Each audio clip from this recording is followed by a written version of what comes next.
ખેડબ્રહ્મા દ્વારા આંતરરાજ્ય ચેકપોસ્ટ પાસેથી ગેરકાનૂની બંદૂક સાથે એક ઇસમ ઝડપાયો।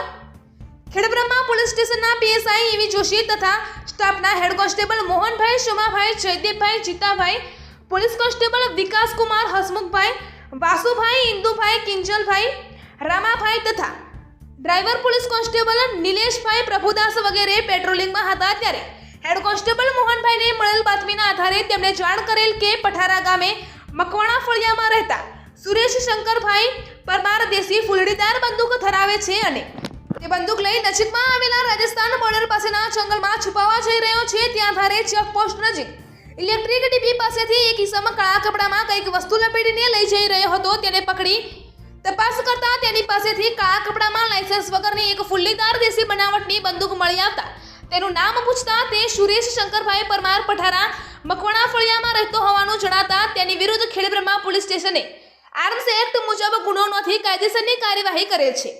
જેવી ગુજરાત ન્યૂઝ રિપોર્ટર જયેશ ઠાકોર સાથે શૈલેષ પટેલ, સાબરકાંઠા બ્યુરો ચીફ।